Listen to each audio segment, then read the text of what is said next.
Welcome to Profiles in UFOlogy, a series of programs devoted to disseminating information about and presenting various interpretations of the UFO phenomenon and related matters. Our intent is to broadly raise awareness of the phenomenon among the general public, as well as to stimulate deeper reflection and dialogue within the ufological community. Our guest today on this edition of Profiles in UFOlogy is Dr. Richard F. Haines. Dr. Haynes holds a PhD in experimental psychology and is a retired NASA research scientist and former chief of the Space Human Factors Office at NASA's Ames Research Center. He has studied UFO evidence for over 37 years. Is that? 30 is close enough. And has written 6 major books and numerous papers and articles on the subject. One of his special areas of interest is UFO sightings by pilots, civilian, commercial, and military, and air traffic controllers. His most recent book is entitled CE5, Close Encounters of the Fifth Kind, a study of some 242 case files involving human-initiated deliberate contact, human behavior which was followed by an obvious response from a UFO and/or a humanoid being, the response suggesting by virtue of its effects that its response was not merely coincidental, but elicited. Welcome to the program, Dr. Haynes. It's an honor to have you. It's nice to be here. Thank you. Perhaps we could begin by talking a little bit about how you yourself initially got drawn into this field. Well, it all began in about 1965 when I was working for the space program as part of the Gemini effort to perfect rendezvous and docking using a two-man capsule. And so I developed a laboratory that would allow me to simulate the way objects look to the astronauts in space, in orbit. And this involved a solar simulator, in other words, realistic sunlight, and a clean room where there's no dust in the air. And literally you could go into this dark, pitch-black room and clap your hands, and the room would just explode in light because of the skin particles coming off the palms of your hands that were otherwise invisible, you see. Well, that's what happens in space, too. So you now have to wear gloves. So we started wearing gloves to keep from contaminating. Well, that's another subject. And I found pretty quickly in that research program that I could set up an optical arrangement of stimuli, of shapes of objects or models or whatever, and illuminate them in such a way that you could not objectively tell me what you were looking at. You'd think you're looking at a circle, when in fact I could prove that it was a triangle. And I understood why. This is what I'd done my doctoral work on. And so I said to myself, I can explain UFOs, they're just misidentified natural phenomenon. And so I really set out kind of seriously to try to disprove the whole thing as a skeptic. And I don't mind admitting that, because that's in the tradition of science. To maintain an open mind, look at the data, let the data speak for itself, and then you go where the data leads you. And so I started looking at the data, but from the standpoint of pilots. So I interviewed commercial pilots and military pilots that were volunteering for research at Ames Research Center. And on a surprisingly large number, or proportion-wise, they started telling me stories that I just could hardly believe. And these were high-altitude encounters. These were not optical effects like I'd been able to simulate in the laboratory. And I began to realize that I was wrong, that I couldn't explain these things, at least most of them, maybe some of them. And that, in fact, something else is going on that turns out to be pretty important. And so that's how I got started. And I've just been following the leads over the years as they come along, and again, trying to be objective and let the data speak for itself. Yeah, that's one of the things that I've always been very impressed by in your work, your body of work, is that you have been very cautious and very careful. You do avoid dogma. You do let the phenomenon speak for itself, as you say. And I guess especially these days in ufology, there are an increasing number of people who don't seem to follow that very scientific methodology. In fact, let's talk a little bit about You've been involved in this field for some time now. You've seen things come and go and seen changes in the field. What is your take on the state of ufology today, and if there are things wrong with it, what might be done to fix it?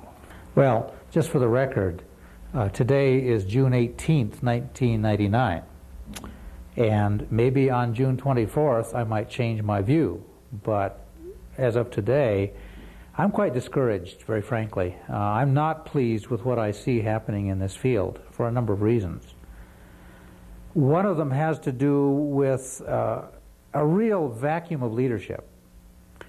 That in the halcyon days, let's say 20 years ago or more, there were some very prominent spokesmen that had stature, that could speak on behalf of the whole field, and the rest of us in the field, I was very young at that point, could really, we would find comfort, we would find something to be proud of in the statements made by the leaders.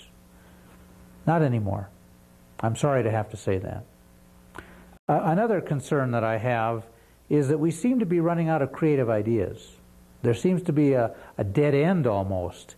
We're forced into extreme positions, continua, either ET or not ET, or either hostile or friendly, or whatever. Those are extreme positions. And I think that if we're going to use the methods of science, we really ought to leave all the doors open, not jump to any conclusions whatsoever, and leave the bias, leave the dogma. We don't have room for dogma here. And I think that we're going to be more surprised at what we find than we ever could imagine.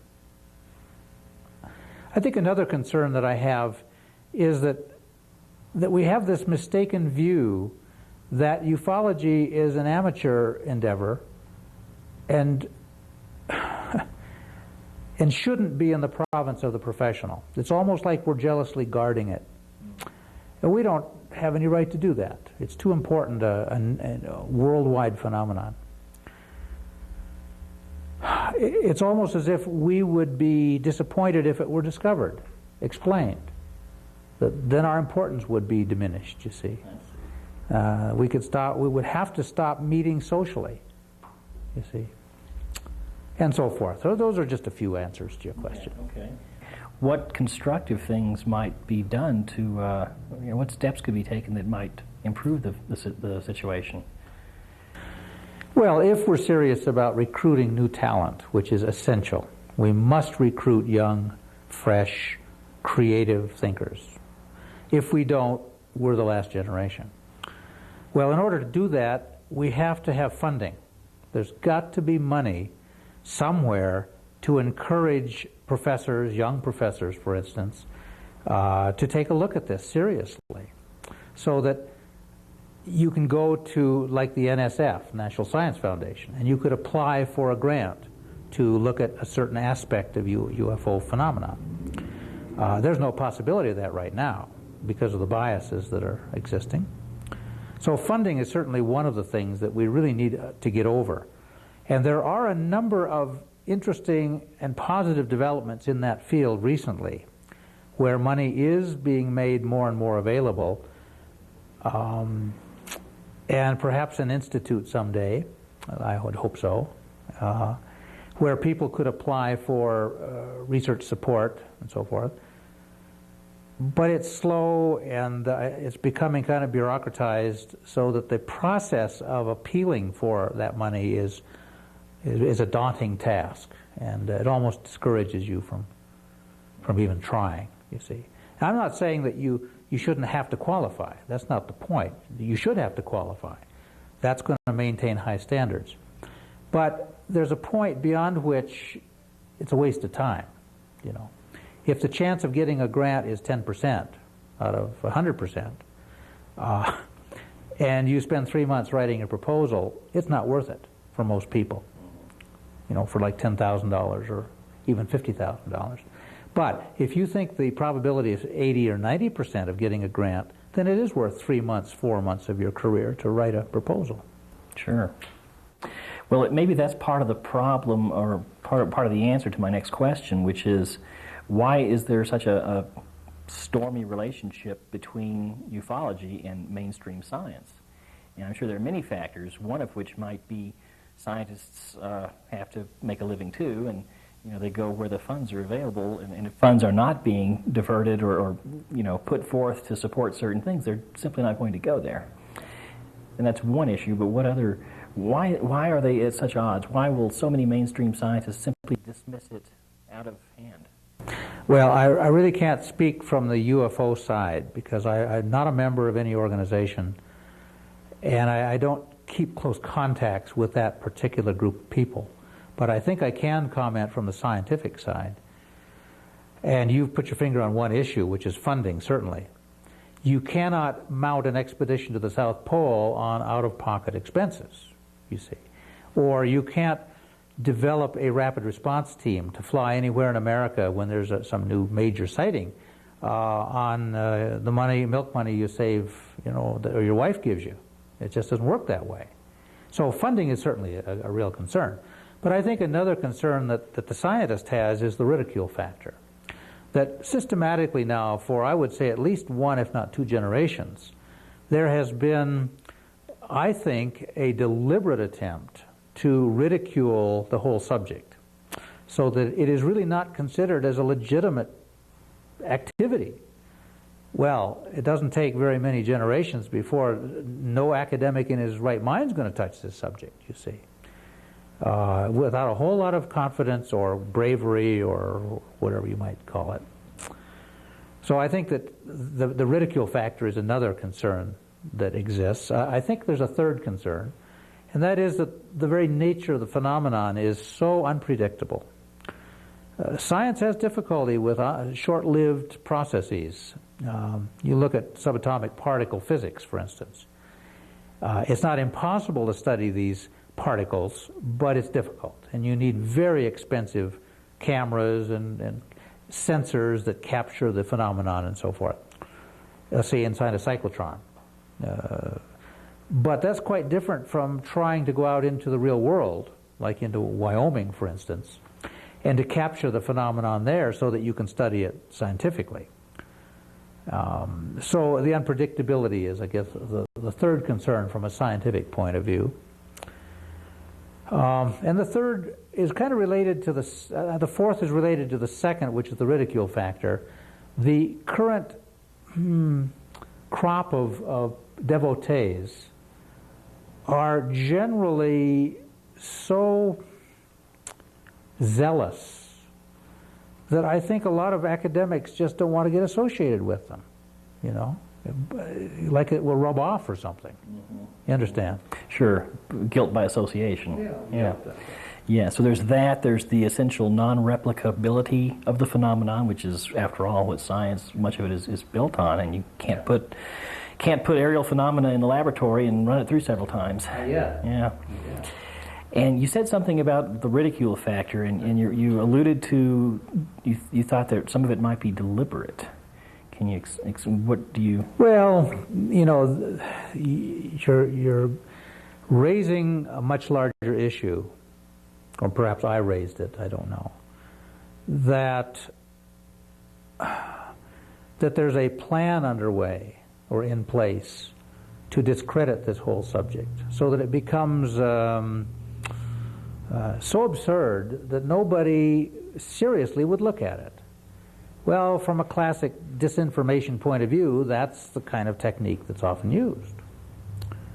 Not always, but it can be used very effectively. And so by planting seeds of misunderstanding and distrust and fear and humor, proving that UFOs exist and at the same time proving they don't exist, you have a bodyguard of lies. And as I think Winston Churchill once said, the best protection for the truth is a bodyguard of lies. That's where it came from. It's actually the title of a wonderful history book by Anthony Cave Brown, British historian, about the cracking of the Project Ultra Code during the war, World War II. And so I come back to that quite frequently, that a bodyguard of lies can be interpreted many ways, but I see it applicable to this field in what may be happening to discredit those who study this subject. Sounds just a little bit ominous, doesn't it? Yes. Well, that's one interpretation. Yeah. Why would whoever is doing the discrediting have such a vested interest in that? I have no idea. Don't know why, but it seems to be the case. Well, it's Possibly. possibly. Again, 4 days from now, I might change my mind. We always have that right. Yeah. Okay, well let's turn you to some of your specific work and your data and writings and so forth. A lot of people have the sense that the UFO phenomenon is a modern, recent phenomenon, that it began in the 40s, with the Kenneth Arnold sighting and the Roswell event and so forth. But there's some very interesting historical stuff that suggests that it may go much, much earlier. What's your take on that question as to the age of the phenomenon? Well, first of all, I have to admit I'm not a historian. I'm not by training, only by avocation and interest. I read a lot, and I love history, but I'm not a historian. And that is a whole academic discipline with its own approaches and methodologies that should be brought to bear. So when I say that Passport to Magonia, for instance, contains historic information, I have to take it on faith that Jacques Vallée did his homework, you see. Or whoever, Pliny writes of some flying shields over Italy in 700 BC, or whatever. I probably have the dates wrong. I have to assume that he did his research and it was all accurate. I haven't done that research. So I guess I would just say that the evidence is very suggestive, and that's about as far as I'd want to go. Mm-hmm. Again, yeah, very careful. Yeah, it is suggestive, and I guess that is about all you can say. But there are reports or stories like that all through human history, aren't there? Yep. Ancient Indian texts speak of vimanas and cave drawings in France, prehistoric. That's right. But we weren't there, and we didn't do the research. Well, maybe you were. I wasn't. So it's illuminative, maybe, but it's not much you can do with. Suggestive. That's all. That's the best word for it. Okay, your latest book, CE5. Now, a lot of our viewers are familiar with the nomenclature, but some of them aren't. So maybe you could kind of, first of all, walk us through J. Allen Hynek's list of categories, and I think he ended at CE3, and then take us beyond to CE5. Okay. Well, by definition, J. Allen did a wonderful service by developing a taxonomy, a classification scheme that we could all use later on in a very creative way, a very dynamic, flexible way. But it had limits to each of these categories that bounded the subject matter, and that's really important in a taxonomy. And also independent boundaries, so that you reach a division between one is clearly separate from the next, you see, an independence of the categories. So a close encounter of the first kind, by definition, is simply a sighting or report of a apparently three-dimensional object at a fairly close range, usually a football field or less, 300 feet. And that's it. It will usually fly away, and that's the end of the story. That's a CE1. A CE2, on the other hand, is vastly different because it refers to sighting an object just as before, except after it leaves, it has left measurable changes in the environment. And these might be deposits of some material, impressions in the ground, burnt vegetation, broken vegetation, dehydration, radiation, on and on and on. This is the stuff of science. Now, this is evidence, you see. You don't have the original object, but you have what it left behind, the consequences. And science loves that. Yeah, let's stop right there on that one for a minute and talk about some of those after effects, because I think those are important. Because that's where you can begin to, you have at this point something to work with. It's more than just a sighting and a story. You've got something that you can measure and examine and test and begin maybe to draw some tentative ideas about. What do we know from such physical effects? You referred to scorch marks and impressions, and I guess there are electromagnetic effects and so forth. Are these clues? I'm sure they must be, to the nature of what? Well, the way I view the phenomenon, there are definitely clues. That if an object has mass and any inertia at all, and a forgiving surface like mud or dirt, it's going to leave an impression. Well, civil engineering now has progressed to the point of knowing a lot about the original object long after it's gone by what it's left behind. If you have an impression in metal, you can do a Brill test, which is a hardness test on that metal, and you can calculate the amount of force required to produce that dimple or whatever it was, or scratches, or whatever, you see. If there are samples left behind, you can take them to the electron mic lab or some chemistry lab and do tests for their elemental constitutions or the isotopic ratios. That's all very valuable. And a lot of work's been done in that area. What amazes me is that so few physical scientists have gotten interested in it. It's as if it doesn't exist, and yet it does exist, you see. So there's something else going on that takes us into the area of denial and psychological processes very quickly, you see. So that's a CE2. A CE3 refers to sighting a very large object as before, pretty much like before, except on it, in it, around it, are some sort of being, sentient beings, sometimes called humanoids or aliens. There's a dozen names. And usually there's very little interaction with them, although sometimes there is. Well, Alan Hynek felt that it was necessary to have two more categories. One was nocturnal lights, which refers to essentially any point source of light at night, self-emitting, a radiating source. And finally, a radar visual that would subsume all the other sightings, kind of intermediate category. Well, those 5 categories were very sufficient for quite some time because most of us were just unwilling to accept the possibility that UFOs were piloted, you see, that there couldn't be life forms in them somehow. They may be robots at the most, like, you know, remotely piloted vehicles or whatever, controlled somewhere else. But we just steadfastly denied that life forms could be associated. So the next category that had to be developed was a close encounter of the fourth kind. And that has kind of, by popularity, come to be known as an abduction, where there's an intense interaction between a human being and a non-human being, allegedly. Some years later, Jacques Vallée proposed a whole new numbering system, a taxonomy system from Allen's. And he published it in his book, and it never seemed to catch on, actually. But he coined the term close encounter of the fifth kind. And he proposed that that be used to refer to any human injury case.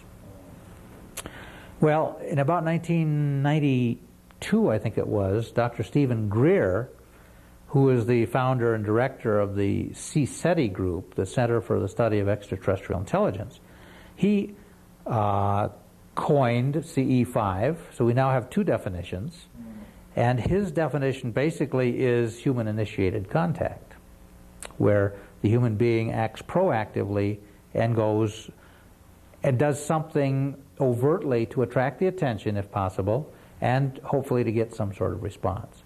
Well, as I considered those 2 competing definitions, as I was doing research on this book, this CE5 book, it occurred to me that injury cases was really not a broad enough, it did not cover enough events, basically. To me, that's a subcategory, let's put it that way. You can have injury in a CE1 if it falls on you, or a CE2 if you trip and fall into the hole it made, you see, or if a CE3 if they squeeze your hand too tightly, and so forth. So I adopted, essentially, I used Steve's definition because it's a broad category. So that's a long-winded answer to your question. Those are the basic categories as we know them right now.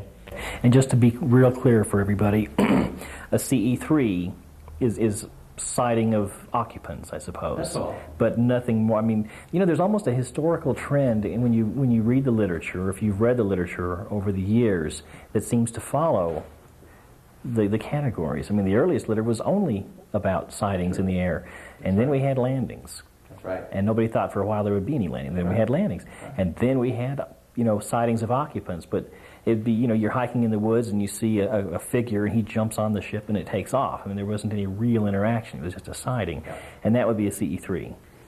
Well, I agree with you up to a point. I think I would have to say, though, that what we may be seeing is what's called a reporting artifact. That when you have terms to define something, you're more likely to use those same terms rather than different terms. And now that we have CE5 and it begins to be accepted and used in the culture, worldwide culture, I think we're going to see a rapid rise in the number of CE5 cases. That's what I'm expecting. I don't know, it's too soon to tell, but I think so. Mm-hmm. I see what you're saying, yeah. Okay, so the CE5 is that sort of event where it's initiated by the human. Yes. It's not something that is initiated the other way around. No, that's okay. right. The human does something. In some of your cases, it's flashing a flashlight or waving the arms or something, some overt action. Although not always. Sometimes there's been some more subtle. That's right.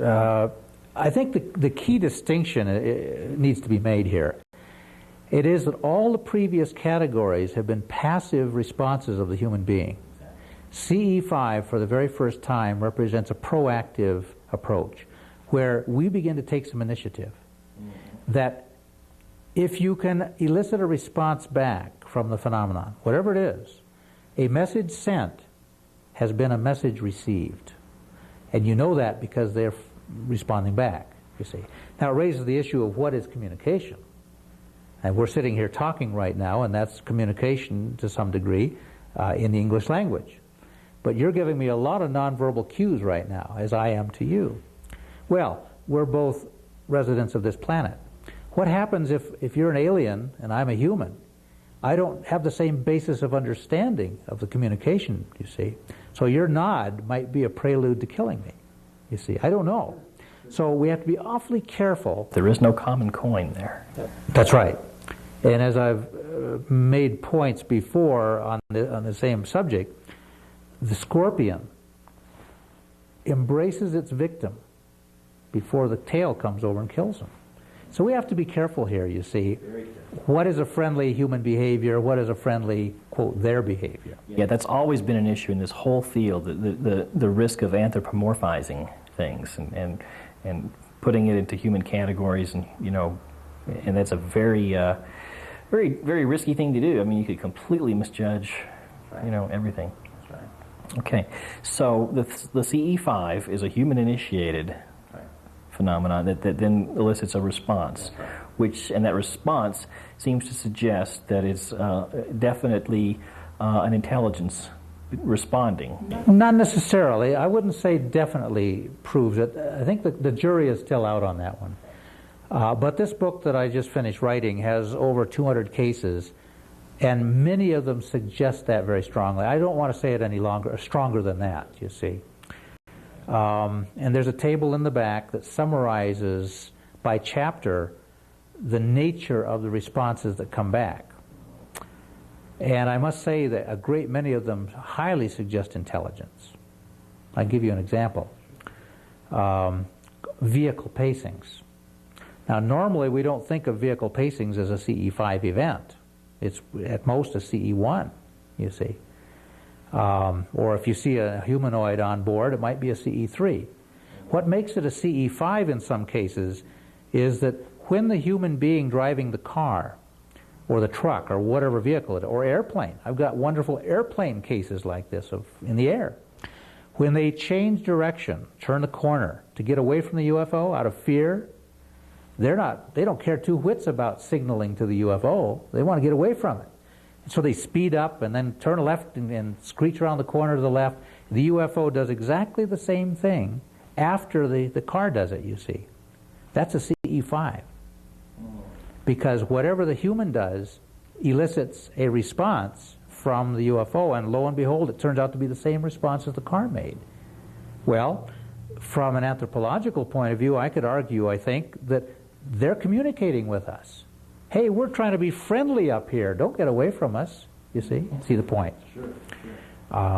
So we have to be awfully careful not to project our own fears and biases and limited intelligence and infantile physics. And our physics is infantile. We've got a long ways to go. There's going to be a physics of the 23rd century, as Alan used to say. And he's right. So we don't know everything.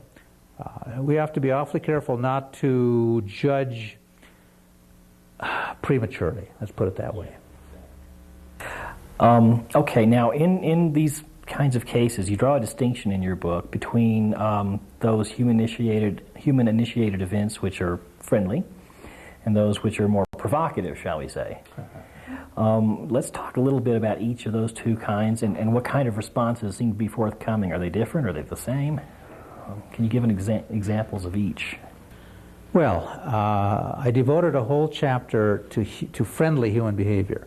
Now, that's clearly a judgment call because it was friendly to me. It might not be to someone else. But for instance, as I make very clear in the chapter, a wave to me is friendly. A smile is friendly. Leaving a dish of cookies out for Santa Claus is friendly. On the other hand, the next chapter is hostile, aggressive human behavior. And there are many, many cases there, I forget how many, 40 or so, 50, where people shoot guns at the UFO. That's not very friendly. And then the question I raise is, well, what does the UFO do if it does respond? Or it would be in the book. Every case has a response. What's the nature of the response to those two classifications of human behavior? And I have to say that first of all, the phenomenon, when shot at, does not shoot back. Well, that's important to know, that it's exercising a lot of self-constraint, so to speak, to put it in human terms. It could be that they're so advanced that they don't, it's like a little fly speck or something, and they don't even know they've been shot at, so they don't respond. That's a possibility. But when waved at, or a flashlight of a signal, light signal at night, by and large they signal back with the same modality as the human uses. So, for instance, if the human uses a flashlight, they'll use a beam of white light coming back. If the human flashes some coded signal and then repeats it a number of times, they will flash the same signal back a couple of times. That, to me, says intelligence. Either that or what I call the mirror response. That if you're in a pitch black room and on the opposite wall is a mirror and you're sitting over here with a flashlight and you flash Morse code into the mirror, you're going to get exactly the same thing back, but no delay, because it's a mirror response. To be included in this book, there had to be a delay. There's always a measurable delay, if not measurable, then at least perceptual delay, from the time you flashed your signal out to the time you got something back. That delay factor can be important from the standpoint of decision-making at the other end. They're deciding should they respond, or from the standpoint of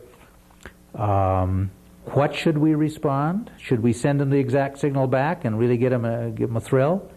Or should we try to tell them the secret of the universe in 12 bits of information? And so forth. So that delay becomes important. If the delay is too long, like an hour, I don't find a relationship there. So there's a critical window. And in fact, there's an analysis of that window in the book. Okay, so they typically do respond in kind. If it's a flash. Typically. I must say one more thing, that I have found a remarkable number of cases where there's a light avoidance response. They don't like to be illuminated. And I didn't expect that. Cases of military searchlights, for instance, that are sweeping around, looking for the enemy or whatever, and they come to stop on a UFO, that thing's out of there. Initially stationary and then high acceleration away. So that's certainly a response. It's a response, exactly. And it's a good thing they don't respond in kind when people shoot at them. That's right. Bullets don't come flying back. What do they typically do? Simply fly away, ignore it, or? Well, again, there's a summary in the back of each of these chapters that summarize the results. Again, first of all, when shot at, they don't shoot back, maybe in one or two cases, and then they shoot a beam which is more photic, like photons. There's a wonderful story in there from the Korean War, 1951, where a GI shot at and hit an object with an M1 rifle. And he said the instant the round hit it, it's armor piercing, by the way, the object changed brightness and color. It went from orange red to very bright white blue, bluish white. The second thing it did was to move very jaggedly around the sky like it didn't want to be shot at again. Makes sense. The third thing it did, it emitted a low frequency throb like a diesel locomotive engine. Very powerful low frequency. And finally, the fourth thing it did was to emit this pulsed ray. It was almost like a welder's arc that flickers, he said. It was an invisible beam of light until you looked right up the beam, and then you could see it. But from the side, you couldn't see it from the side. You had to see it from up the beam. And he said that touched my bare skin in a number of occasions before Lieutenant Evans ordered us into the bunkers. And it felt like an electrical shock, he said, kind of a tingling sensation. He said, well, my point is that I have one other case where the eyewitness shot at a UFO, and he described the object going through the same exact steps as I've just told you. Years later. And I don't think there's any way they could have read about each other. Yeah, and that kind of evidence is interesting, the corroborative aspect of that over time. Yeah, that's very interesting. While we're talking about Korea, that case you referenced is both in your CE5 book, and it's also in your book about Korean War. Yeah, it's too good. And pilots are really good witnesses, aren't they? Because they've been trained, they know what to look for, and so they make good... I have 5 good reasons why they're good witnesses, yeah, if you want to hear them. Sure. Well, one reason pilots are highly motivated, which means that they have a career at stake, and they're not going to make a report at all unless they've already kind of clicked off all of the things that they could have been and been left with nothing left but a UFO. Second, they are flying, they're in control of their aircraft, which means under some circumstances at least they can change their position relative to the object and try to evoke a response from it, which is what many pilots do, by the way. But more importantly, to fly above it so that they can put the UFO seen against the ground background. For by doing that, it puts an absolute distance to the object. If you see an object against the sky, you never know how far away it is. But if you see it from above against the ground background, it can be no farther than the slant range from your eye to the ground, you see, along that line. So that's very valuable to know. Another reason is that they're flying aircraft that have electromagnetic instruments on board, so that if they get readings, compass changes, or electromagnetic effects in the cockpit, that tells us a great deal about the radiative dimension of the phenomenon. And I've been very interested in that for 15 years. And I have a very, I think, growing and impressive collection of cases that are beginning to give us some insights about like the magnetic field strength, for instance. Another reason pilot cases are very valuable is that they have radios, so that they can radio to the ground and ask for help. Turn on your radars, send up a jet or whatever. Or as in Captain Terrucci case, for instance, the Japan Airlines 747, that I interviewed him. And he told me that it was nighttime, pitch dark, and they were about to descend for Anchorage. They were south of Fairbanks. And a United 757 had just taken off for Anchorage for Fairbanks in opposite direction. And so the standard operating procedure of pilots in the same vicinity at night is to flash your headlights, your landing lights, so that the other pilot can see you and positively identify who you are. Well, Captain Terrucci told me that he did that, and the other pilot did, and they both saw each other. They were about 80 miles apart at the time, crystal clear air that night. And Terrucci told me that the instant he turned his lights on to signal the other airplane, this huge UFO off his left wing just took off to the east and disappeared in a matter of seconds. It was the biggest thing he'd ever seen. He likened it to 2 aircraft carriers end to end. Wow. Just accelerating like that. Can you imagine the sonic boom and the wind, the air turbulence effect of that sort of thing. I talked to the pilot of the 757, who was the other player in this role, and he said he never saw any UFO. He saw Taruchi above him and off to the left, about 40 miles, whatever the separation was. But he never saw the UFO. Interesting. Now, a thing that's very interesting, you said you were very interested in electromagnetic effects, and I am too. I'm especially with pilots and cases like that, because they've got all those avionics, and yes. I understand that crazy things seem to happen. Can you tell us a little bit about what some of the effects are and maybe what they suggest? Well, the Society for Scientific Exploration, SSE, recently held a UFO workshop. I think it was October of 1997 in New York, where some of us were asked to come and present physical data to this panel. And one of the cases that I shared with them was a DC-10 case that I know the pilot personally and have for many years. He's a neighbor of mine in California. Well, he was flying on autopilot at cruise altitude, cruise speed at night over New York, going into Boston. And all of a sudden, the autopilot's flying the airplane. Nobody's flying the airplane but the gyro compass, right? Well, all of a sudden, the airplane starts banking left by itself. Well, he doesn't know what's going on. The captain, so he instinctively looks out the window to the left to make sure there's not an airplane out there, which is what a good pilot does. And he said there was the brightest, roundest light at his altitude that he's ever seen. Never seen anything like that. And so the first officer is flying that leg. So the first officer hits a button on his control yoke to uncouple the autopilot and brings it back on course again. And then the object goes on away. Well, I interrogated both men and went into an awful lot of detail about what the avionic systems were and so forth, and got information from McDonnell Douglas, since it's a DC-10, and how the autopilot works and all this. Well, the three compasses in the cockpit at that moment all aimed in different directions by as much as 20 degrees. Well, that's not a very healthy situation. So the calculations suggest an extremely high magnetic field emanating from that side that was causing the sensor on the wingtip, was driving the gyro compass, to be deviating off, and the autopilot was simply following what it should follow. The field had changed, you see. So we have some hint in that case of a very intense magnetic field. The object disappeared into the night sky. Captain Daniels radioed Boston. They said, no, they radioed him. And they said, where are you going? Because they got him as soon as he left the proper course. And he answered something to the effect, well, we're working on it, and when we get it worked out, we'll let you know. Very relaxed and so forth. And he never reported it. It's been on national TV. That's why I can tell you the story now.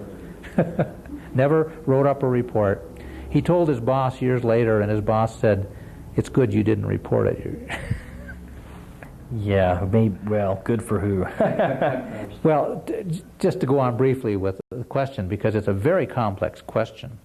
I've developed a taxonomy of aircraft electrical systems such that I can quickly code into a computer file the nature of the change in the cockpit or on board the aircraft. If a light burns out, or direction finder burns out, or the radio is static, or the radar has a return, an anomalous return. By coding each of these EM cases with this taxonomy label, so to speak, I can begin to look at patterns. That's really what I'm looking for. Sure.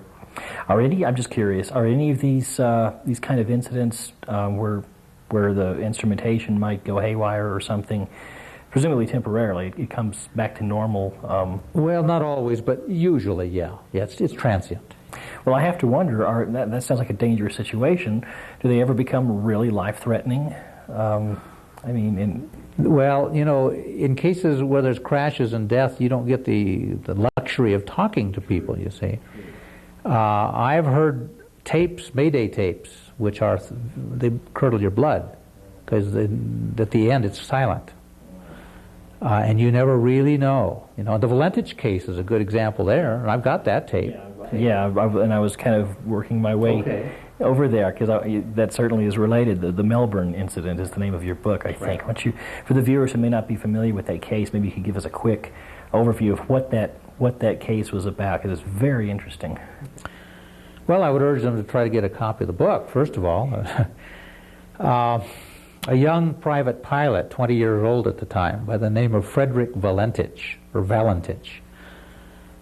He had an aviation career in mind. He wanted to be a commercial pilot. If he couldn't get into the Air Force as a pilot, he wanted to go commercial. He rented a Cessna 182 long-range model one afternoon from a airfield south of Melbourne, Australia, called Moorabbin, with the intent of flying to a little island south of the mainland of Australia called King Island, landing there, buying some crayfish, which is a delicacy, and flying back that same night so that he could get nighttime flight hours for his license, for his nighttime ticket, and gain more experience with navigation and that sort of thing. Well, he got out over the water safely, about 6 minutes out over the water, and he comes on the radio and radios to Melbourne International Airport to a flight controller there, or a flight service controller, Steve Roby, and describes, or starts out with questions. Do you have any traffic, known traffic at my altitude, 5,000 feet? And Steve comes back and he says, no known traffic. And for the next 14 minutes or so, you hear this interchange back and forth between the pilot and the ground controller, and the pilot's describing some very strange object near the airplane, doing strange things. Well, I happen to have a tape copy of that exchange, and I've done extensive amount of analysis of it. He disappeared. At the end of the tape, there's a very strange noise, which lasts about 14 seconds, a metallic noise, and then silence. And they never found him. He's never been found. Well, I went to Australia to give a talk about, less than a year ago now. And Paul Norman, who's an investigator there, and I drove to Cape Otway, this southernmost tip of the mainland, from which Frederick flew out over the water, kind of the last place he was seen, so to speak. And we talked with an eyewitness, interviewed an eyewitness, who claims to have seen Valentich in a light plane that same night, being forced down by a very bright green light right above the tail of the airplane. And we asked him would he go back to the location, and we worked out the details of angles and bearings and all this stuff.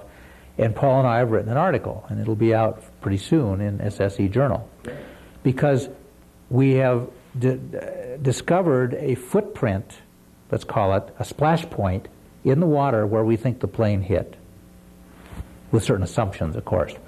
So that if there is a expedition, some underwater search that might be carried out, we know where to begin, a reasonable starting point. He's never been found, as I said, and it's a very fascinating case. There were some electromagnetic effects, static on the radio, for instance, this metallic noise, which we don't know it was. There's some suggestion that the compass was rotating. So that's another case. There's a lot of them. Yeah, okay. Very interesting case. One topic or area of interest I think that you have, that you alluded to me once, was that the question of ufology looked at from a developmental point of view. Is that developmental in terms of, well, why don't you just explain to us what that's about and kind of walk us through that? Well, I really need my notes to do it well. It's in the first chapter of my book, CE5. But I thought it was instructive to compare the field of ufology with the stages of life of a human being. So from prehistory up to about 1940, roughly, is what I would call the pre-development stage of life, maybe the gestation stage. And then there's the infant stage, which is like the next 1940 to 1950 and so forth, about roughly 10 years. where I find kind of a regularity between the human development and the development of ufology. Like there's a naivete, a curiosity, a joie de vivre of the young child for everything. And that's just what ufology had originally. You see, we were open to everything. Nothing was shut out. It was an exciting time. Everything was fun. Oh, not everything, but a lot of things were fun. We went into the adolescence, or the teen age, for roughly the next 10 years, and so forth. You have the adult period, and we're now in the pre-senile period, by the way, where there's selective forgetting. We're not remembering the past, for instance. We're not cooperating very well like some seniles do, you know, some dementia patients. And I felt that there was a fairly good correspondence there. During the adult period, I felt that there was a healthy interchange of information, good meetings were held, good quality books were written on the average. There's always examples of the other. That there was an interchange of information as adults would do. There wasn't a whole lot of backstabbing and so forth. But we've entered a new phase now, this most recent phase, I think in the 80s to the 90s, where we're acting almost senile, in a senile way. There's selective forgetting, which we can't afford to do. We've got to remember the past. Sure. Yeah. Otherwise we'll be just repeating ourselves and quite possibly running in circles. That's right. I'm kind of curious also, your background is in psychology, human factors, perception, and so forth, and so I, as an investigator of this sort of thing, I'm curious how that background influences how you conduct your research and investigations, and or assess the reliability of witnesses and so forth. I mean, how do you apply that with people who come forward to report sightings? Does that play in? Well, I think it's fair to say that 99.9% of the sightings are visual. And because of that, it's useful to know how vision works, perception and memory, and the foibles of memory. So I think I've relied a great deal on my experimental psychology background, not only in interview techniques and reconstructing events. When I accept a case to analyze, I try to reconstruct the whole thing from start to finish, to understand the precursors. What was the person doing 4 hours before? Had they just had a fight with their spouse or whatever?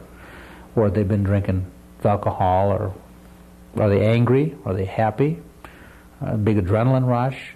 What was leading up to the effect or the experience? So just in a nutshell, it's valuable to know something about sociology and psychology. Sure. Okay. Another topic that I want to raise with you is something that you mentioned, the relation between fractal geometry and selected UFO features. Well, we have to begin with a definition of fractal, first of all, because most people don't know what a fractal is. It's based upon a very old Latin word, fractus, which means a part of, fracture into parts. And a mathematician by the name of Mandelbrot developed the concept and did some elegant work in mathematics, showing that nature fundamentally operates on very simple principles. For instance, if you take a jungle fern and a pair of scissors, you can cut off a tip of the jungle fern, and it becomes, when you magnify it out in large scale, if you could do that optically or with a magnifier or something, it becomes almost a duplicate of the entire plant. That's a fractal. So that would be one dimension of a fractal, is the scale dimension, the size dimension.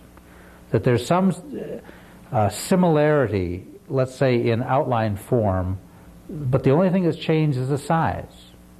There are three primary variables in fractal geometry. The first is size, which is what we've just been talking about. A magnification, let's call it, or minification, because it goes both directions. You can get smaller or bigger. The second is rotation. So that, for instance, if you want to have a fractal of a pen, one way to create a fractal is to rotate it. Okay, it's still the same outline, it's just rotated. The second and last major dimension is what we call splitting up or bifurcation. You go from 1 pen to 2 pens, 2 pens to 4 pens, 4 pens to 8 pens. And if you combine those 3 factors in various combinations using computer iteration, repetitive calculations, you can create elegant, repetitive geometry functions. And Mandelbrot and many others since him have discovered that fractal geometry is found in most of nature.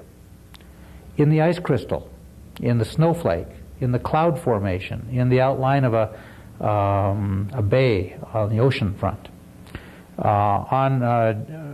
Another example, if you take a photomicrograph, which is a very close-up, high magnification photograph of a piece of granite, so that the entire picture, let's say you have a large picture, that entire picture represents a 1/2 millimeter of the granite face.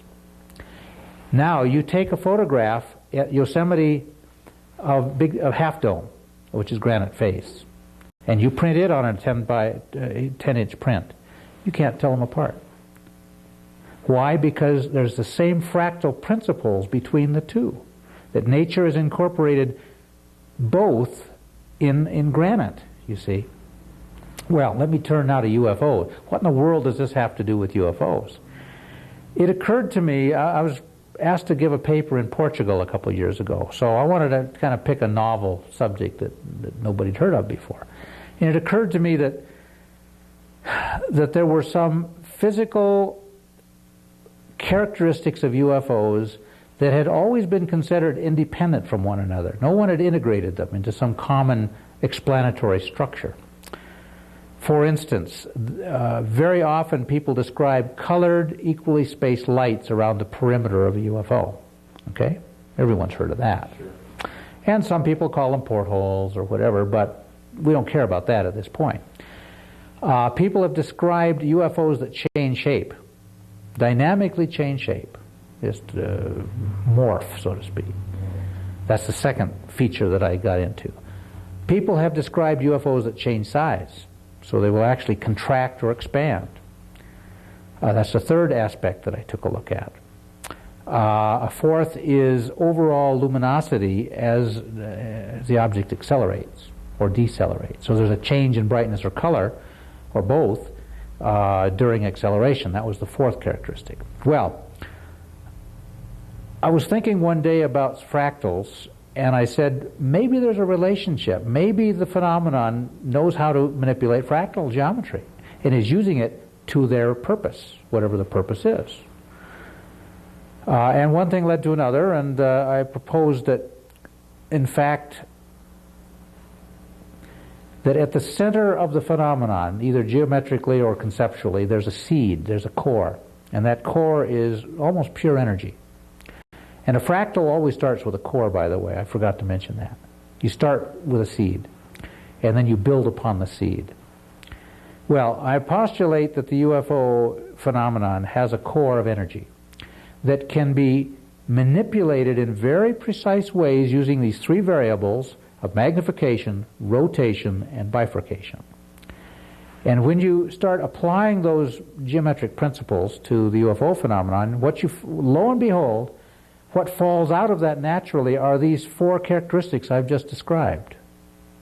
So I proposed at this meeting that fractal geometry, what we know about fractals, energy manipulation basically, can not explain, but account for these 4 formerly independent characteristics of UFOs.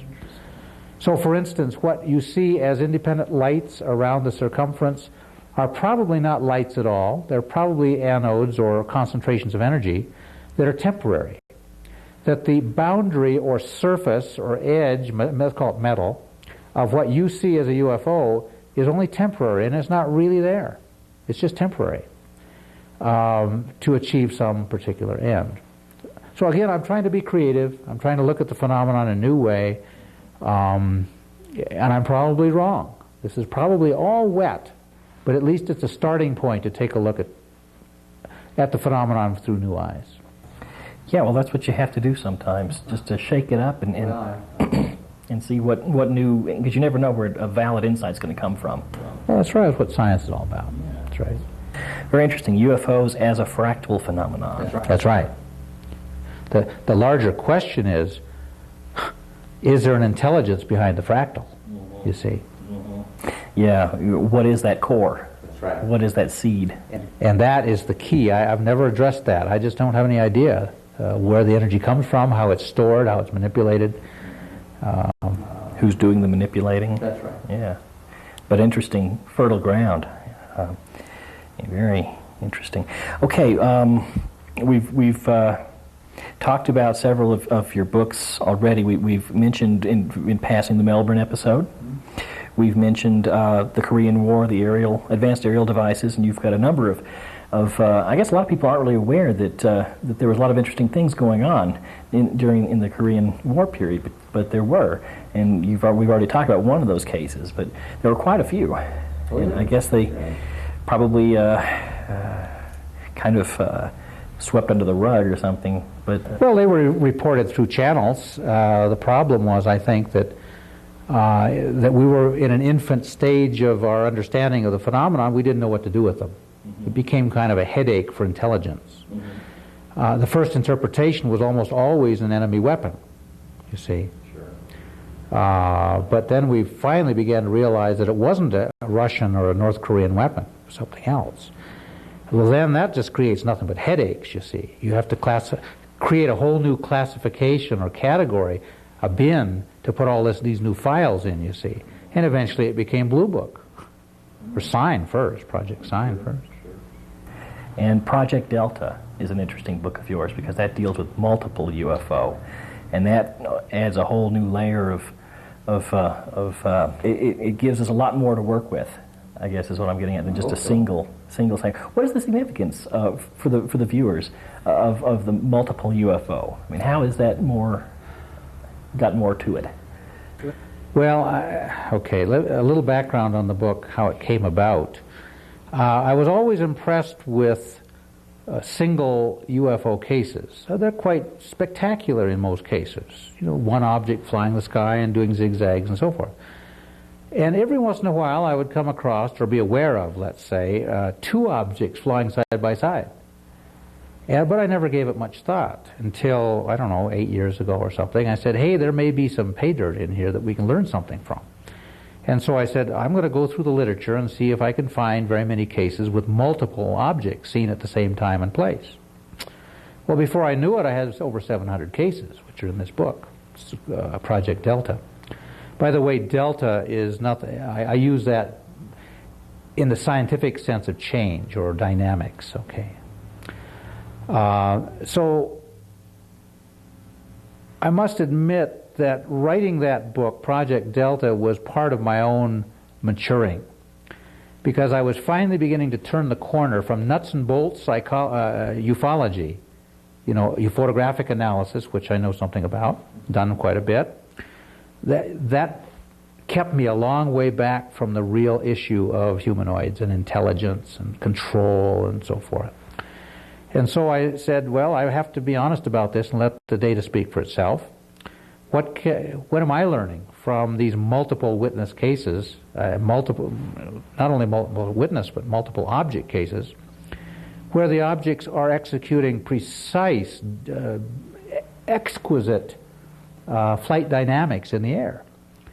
Well, I know something about flight dynamics. I fly and have a lot of friends who fly and work at a place that helped develop the concept, you know, during the war. And I began to realize that the Navy Blue Angels can't do what these things are doing.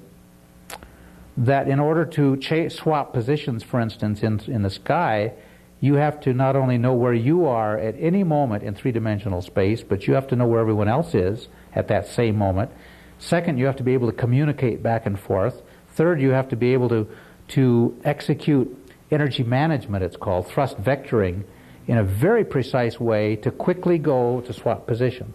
Well, these objects weren't just swapping positions. There are many, many cases in this book of armadas of objects, all the same shape. I think almost every case in that book, they're the same shape and they don't have wings. Well, all right, an armada of discs, let's call them, flying in rigid formation to each other, slowly across the sky, against the wind. They're not balloons. And then all of a sudden, they kind of buzz around each other like bees in a random formation, and now show up in two parallel lines. And a little further on, they buzz around a bit, reform into a chevron. Well, they're putting on a show. And if that isn't intelligence, I don't know what is. And lots of eyewitnesses on the ground. So that book just kind of blew me away. Ground witnesses, airplane witnesses, witnesses on trains, on boats, pilots, priests, policemen, every category you can think of. And then a whole bunch of statistics in the back, when, what, where, who, and so forth. But strongly suggestive of intelligence. That's right. And leading to CE5. Right, exactly. And that's the two aspects of it right there that, again and again, the common theme that we keep returning to is the implication of intelligence. That's the point I'm trying to make. And one case in CE5 that really struck me was a case where a woman saw an object in the air, and this was one of the nonviolent, the positive outreaches or actions. And the woman, but she didn't use a flashlight or any overt objects. She simply thought, why don't you come a little closer so I can get a better look? And the object responded and did just that. And that seems to open a whole new door. Yes, it does. Sounds awfully like telepathy. And so it's not just physical gestures and communication, but a real interesting form of nonverbal communication seems to be at work. Well, we have to be cautious here, obviously, and if we only find a couple cases like that, it could be wishful thinking or coincidence or something. But I have a section in the introduction to this book, CE5, where I talk about coincidence. What is it? And I argue that coincidence is really the modern way of admitting we don't know the relationship between something. It's a convenient word to get us off the hook. We just don't know all the variables yet, so we call it a coincidence. Like Jung's synchronicity. I guess. Kind of. Well, I guess so, yeah, right. That's right. But when you look at this chapter on human thought, I could look it up, there's quite a few cases. She isn't the only case, is my point, you see. And then you can argue, as a skeptic would, they're all coincidences. Well, you reach a point where it stretches credibility, when there are so many coincidences. And if science is going to be honest with itself, it eventually has to face up to this issue of coincidence. If dragged kicking and screaming, nevertheless, you have to go, as you've said time and time again, where the data leads you. Right. Yeah. And wow, if that's evidence of telepathy, I guess we have a whole new psychology on the horizon, don't we? It raises questions not only about the objects and whatever intelligence might be behind them, but it raises questions about us and perhaps latent capabilities we don't even know we have. That's right. Well, in that regard, the CSETI group tries to employ telepathy, as you know. They call it coherent thought sequencing, where the entire group assembled with some training tries to focus a common thought and then send it out. Well, that's telepathy, you see. And Dr. Greer's rationale for that is very interesting. I find it very interesting. That how else can we overcome the space-time distances that we have to overcome, that at the speed of light it isn't going to work. It just ain't going to work. But thought is instantaneous. And if you can think about being somewhere, you're there. In a certain dimension now. It breaks down, of course. But I think it's an interesting idea to think about that. And then in the realm of psychic, or parapsychology is a better word, there's some reason to think there is efficacy or power in the thought process. The brain is a radiator. It's just a very incoherent radiator, and it's putting out microvolts rather than megavolts. You say, thank goodness. We'd be blowing all the fuses here. But as I again argue in this book, CE5, I think that you know what incoherence is, okay? That when you have a group of people assembled, they can't possibly be all thinking everything exactly at the same time so that they're in phase. Everyone's going to be out of phase and thus canceling each other. So it becomes a signal-to-noise ratio problem like SETI faces in listening. They're not projecting, they're only listening passively. So Seek SETI comes along in a very interesting way and becomes proactive. And SETI, upon which they're kind of borrowing some ideas and so forth, are passive and only listening. I think that the C-SETI approach is far preferable. I really do. Yeah, interesting. Proactive, certainly. Okay, you've got a couple of other books out there. Observing UFOs, which is kind of an investigator's manual, isn't it? That's right. That was my first book. Yeah. Yeah, and it's still a good one. I mean, it's a real handy, real solid, a manual, a handbook for what to do. Well, yeah, that's partly what it was meant to be, but it had another objective, which I think has been overlooked, and it is to recognize that the human being, we are so wonderfully designed that we are walking dosimeters. We are walking biological sensing systems. And that if we know enough about hearing and seeing and smelling and touch and temperature and all that, and we know how the memory degrades and is fragmented and distorted and so forth, and also how it is reliable, that after the fact we can recreate something pretty accurately. That's really what's in that book, if you read it carefully. Few people have read the book carefully. So I argue that, you know what flash blindness is? Okay. Well, we know enough about flash blindness now from laboratory research to be able to tell you a lot about the original source of light that caused the flash blindness 5 days later.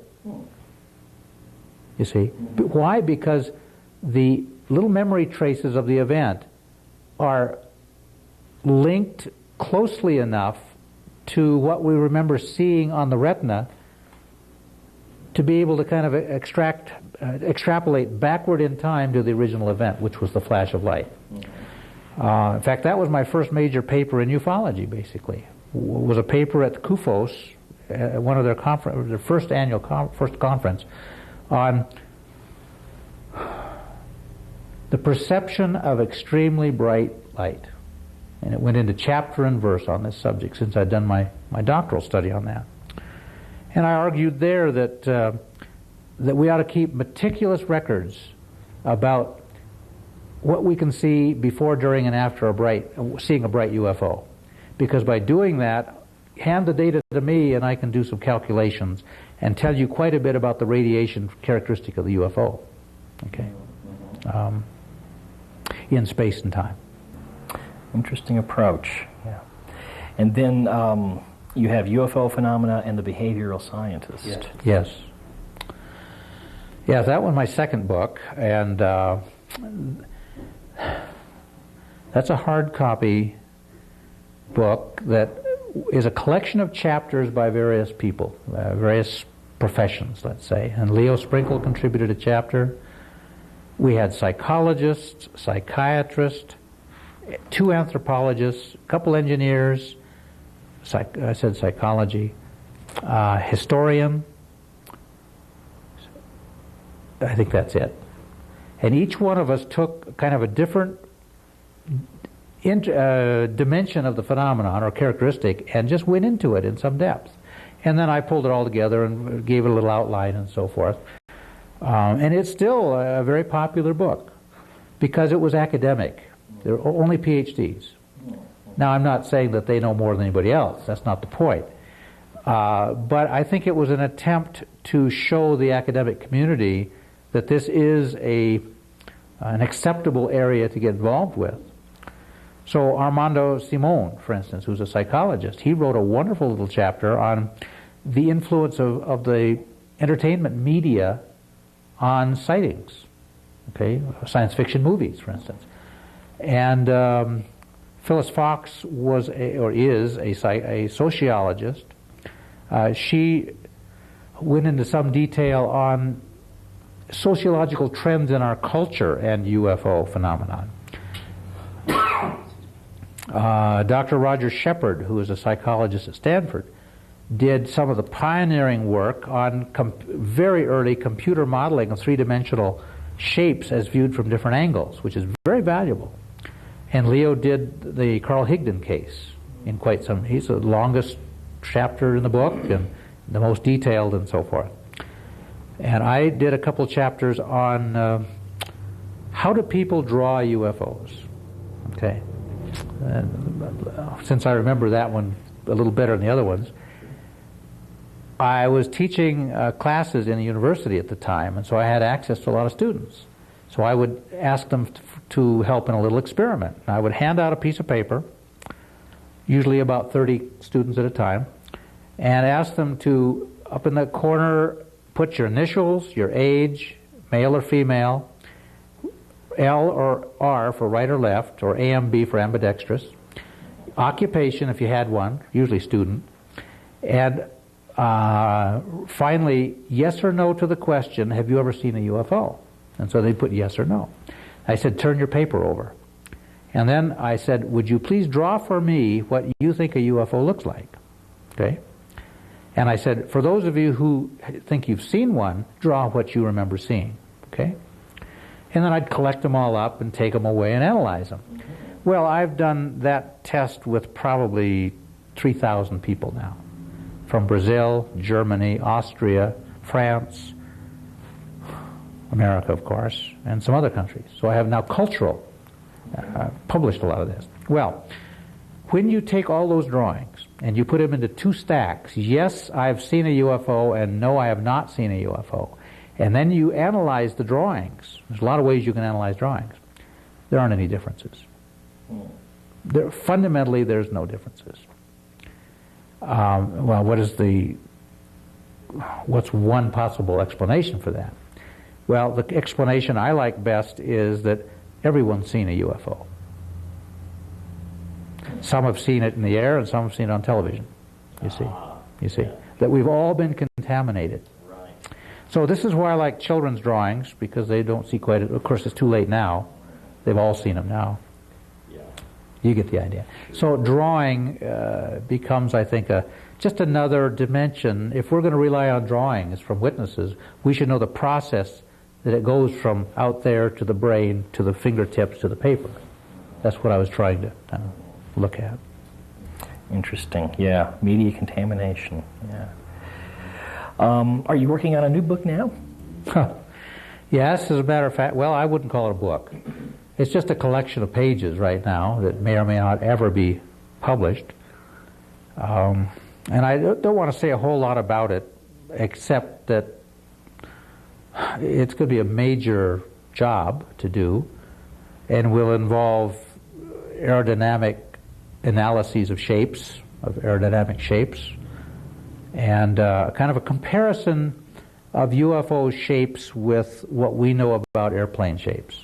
I guess I'll leave it at that. Okay. Well, let's kind of in sum then. I know we want to be careful and not be premature about leaping to conclusions that are not warranted, but at the same time, as you're gathering the data and sifting through it, you do notice patterns, and things are suggestive. And with the proviso that it's tentative, what are your conclusions, or if conclusions are the right word? I mean, what's your kind of perspective? Maybe that's a better word. What do you think this is all about? What's at the core of this, the phenomenon? What's this UFO phenomenon represent? Well, at a general conceptual level, it represents one of the greatest mysteries mankind's ever faced. I think that at a more practical level, it represents one of the most important phenomenon that we've ever had to cope with. And it holds promise for tremendous change of our society. I think it's going to teach us lessons in many, many areas. I'm not sure we're ready for them, and it might not teach us until we are, which brings us back to CE5 again, because if we are responsible in our CE5 kinds of behavior, we're not going to shoot guns anymore. We're going to be peaceful, you see. And maybe that's what they're waiting for us to develop some self-control, and then they'll say, hey, this species has kind of reached a point where we can now begin to interact with them. Kind of a maturity test or something. From another standpoint, I think the phenomenon represents a reflection of ourselves, like a Rorschach, like a projective technique, or test, where we see whatever we want to see. And this is why we project ourselves so much into the phenomenon, that our anthropomorphic nature we've talked about. We see ourselves. And so if we're a fearful person, we will project that onto the UFO. Now, if that's true, then the phenomenon could just be natural. I can see a face in the cloud. That doesn't mean there's a face there. It means I see one. And I'm projecting a face. I'm using my imagination to see a face. On the other hand, where I am right now is that I'm really tending towards intelligence behind the phenomenon. It just seems to be coming out more and more as I look at it. But as a behavioral scientist, I have to be awfully careful. I'm not structuring the studies that I'm doing in such a way to come to the conclusions I want to come to, you see. So I need a lot of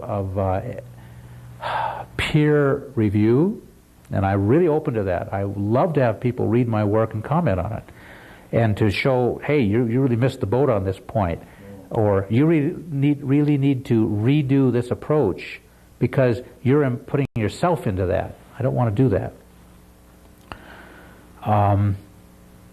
I have been quoted publicly as saying that I believe in life in outer space, and I don't have a problem with that.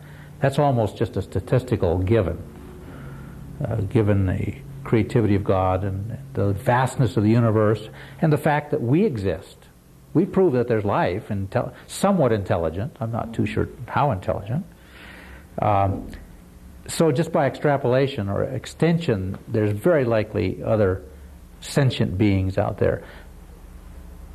Having said that, I think they're probably different than us, quite a bit different. And I don't think, like a doppelganger, there's a University of Wyoming on Alpha Centauri where 3 people are now in a room filming an interview, you see. I don't think so. I think it's probably going to be so fantastically different that we probably wouldn't even recognize it. So when people see, quote, aliens, alleged life forms that come into their homes or abduct them or allegedly abduct them, that's almost too simple. To me, the likelihood of that is not nearly as great as the likelihood of something that's totally invisible. I don't want to use the word spiritual or spirit, but something ethereal, kind of the spirit realm. To me, that's much more realistic. Or a plant spore. In that case, I may be breathing in aliens right now, you see, in the air. Sure. If that's the case, then would maybe what the people do see and report, the beings, the humanoids, is that for our benefit, or is that not their true appearance? But well, look at, if it's all mental projection from ourselves, this anthropomorphic bias that we're seeing, filtering only what we can accept, then it depends on whether we're self-destructive or not. You see, if it's good and positive, helpful, that's probably our nature to begin with. But if it's destructive and hateful and fearful, that may be just the way we are looking at life ourselves. Again, anthropomorphic bias. If they exist objectively and independently from us, there's 2 possibilities. Either they're going to react with us and to us in some interactive sense, or I think they're going to be just aloof. They might be here, but they don't care about us, and we care about them, but they don't care about us. So You find these wonderful stories about a UFO that lands in Central Park, and they hop out with shovels and buckets and start digging up dirt and throwing them in the buckets and getting on the ship and taking off. They don't care at Central Park with, 8 million people. They don't care if they're photographed. They don't care if they're shot at. It's all irrelevant, you see. Our visual system occupies a very small segment of the electromagnetic spectrum. From about 400 to 800 nanometers, which is not much. And outside that is all the rest of the energy that exists, the frequencies that exist. And by shifting 10 nanometers outside the visible, you become invisible, right?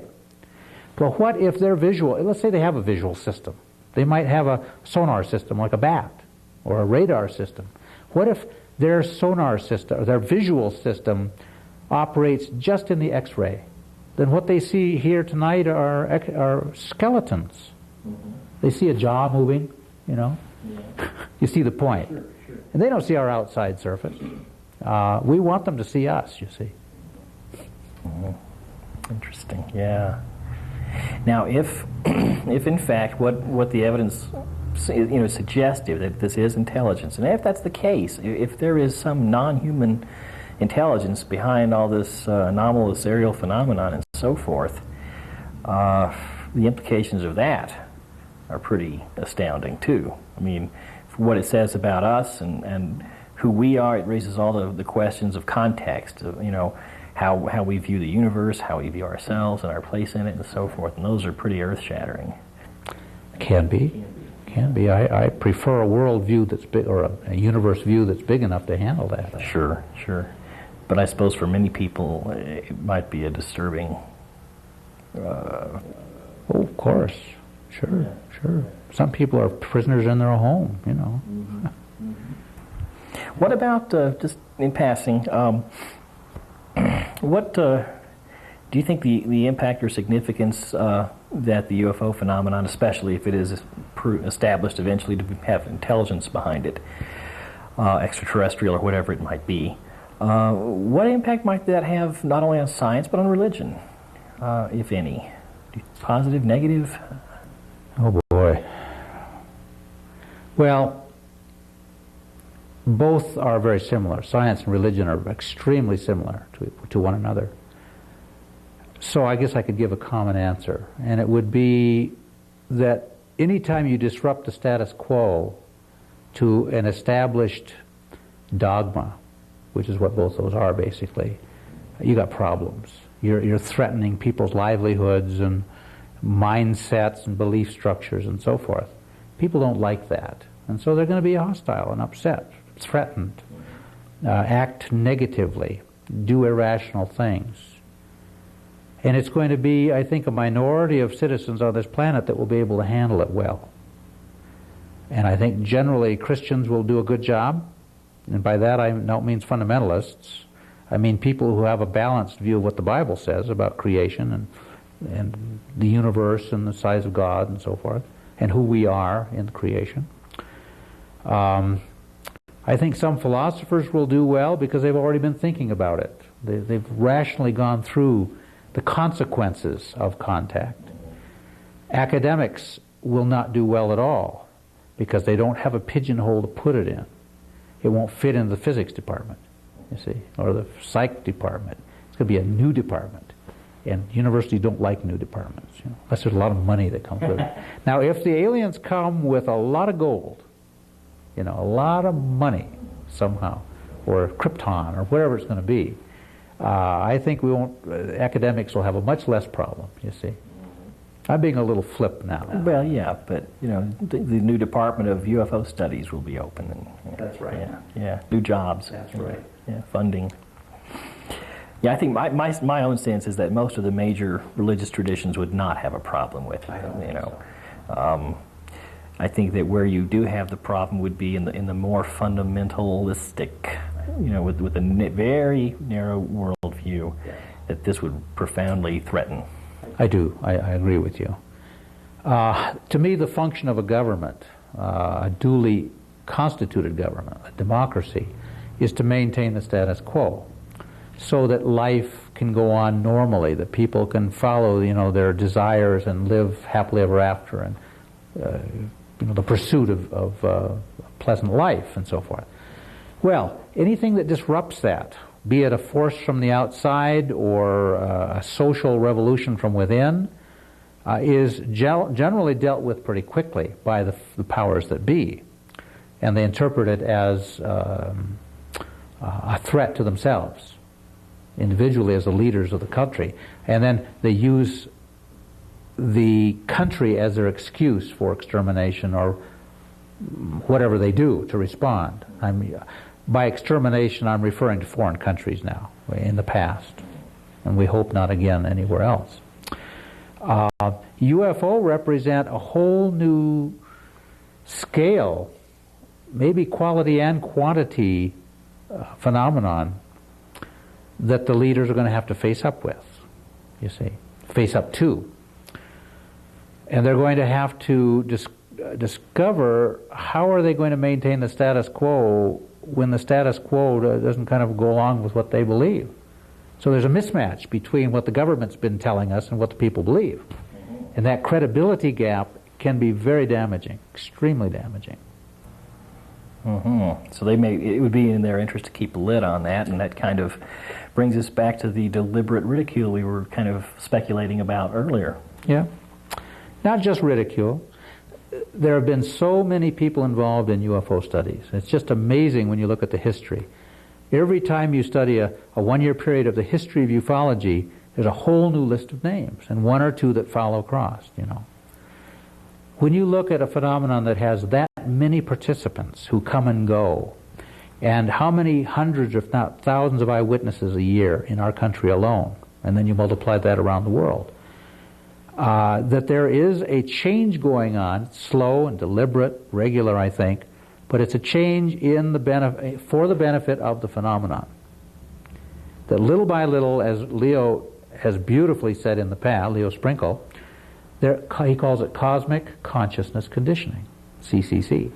And I like that concept because it implies a teaching that little by little we're being conditioned to accept a much larger realm of space and the universe rather than this little ball we call Earth. Bigger perspective. That's right. Yeah, which is appropriate under the circumstances and maybe necessary for us to grow. Maybe. Well, where can people obtain your books if they want to obtain any of the books that we've discussed? Well, most of them are out of print. There is a book company in Florida called Arcturus Books, and Robert Gerard is the owner, and he sometimes has several copies of various titles of mine because he buys collections and things like that. The three books that I know that are still available from the publisher are Project Delta and the Korean book, Advanced Aerial Devices Reported During the Korean War. Those were both published out in California by LDA Press, and I know that there's still some left. Okay. This book, CE5, is available through all major bookstores as of June of 1999, Amazon.com and Barnes & Noble and so forth. And as far as I can tell, it's been shipped very quickly, and they do a good job in that regard. Okay. Oh, I have a phone number. Okay. I don't know how, is that appropriate? Absolutely. Okay. Well, they published a phone number for the publisher here that a person can call directly, and it's area 630-43-BRIGHT, B-R-I-G-H-T. Okay? That's 630-43-BRIGHT. And then apparently you just ask for a copy and give them the name and a Visa number and you got a book. Yeah. Okay. Do you have a website? No. I don't want one either. Okay.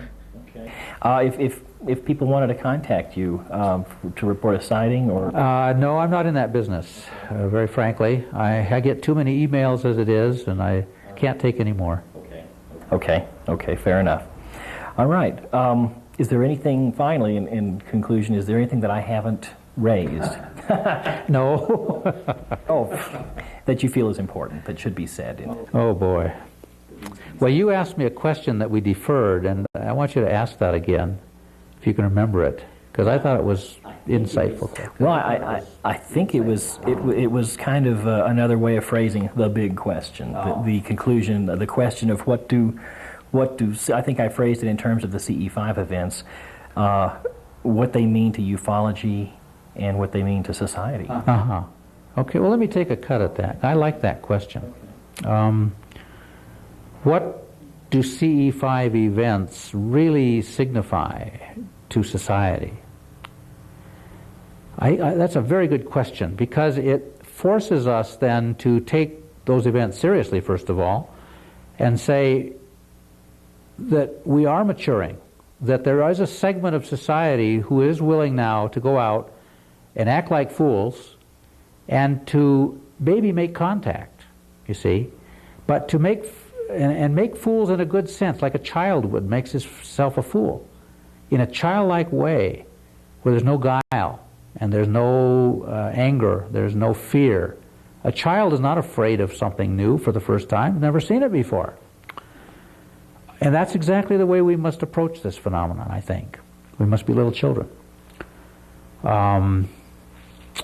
They don't, I can't say what they want, what they don't want, but if I were them, I wouldn't want to come to this planet and meet a bunch of blowhards, you know, a bunch of Einsteins who think they know everything. I would look for the humble person. And for all we know, that's what's happening here. That the CE5 mentality is one of self, not deprecation, but what's the word? Humility, perhaps. Of great humility that's willing to risk, willing to be friendly, willing to be ambassadors. And Steve Greer loves that concept. It's a good, solid concept, by the way. To be ambassadors for the rest of the people on the planet. The argument is very solid, that when the phenomenon occurs at random, you don't have any choice in the matter. You see, you don't pick the time and the place, usually. It just shows up when you're there. That means you and I are potential witnesses. At any time, it chooses us. CE5 comes along and reverses that role to some extent now. It says we're going to be proactive. We're going to be more, positive about setting some of the parameters of the interchange. But we're also going to do it that if they are serious and come down and visit, that we're going to smile and we're going to embrace them in a friendly way and offer them the peace pipe, so to speak, you see, not shoot guns or weapons of some sort. Yeah. Okay. A lot of food for thought here. Thank you very much for a really interesting interview. Well, it's been my pleasure. I hope that you find something useful here and we can move forward from this. Super. Thank you very much again. And thank you for joining us for this edition of Profiles in Ufology.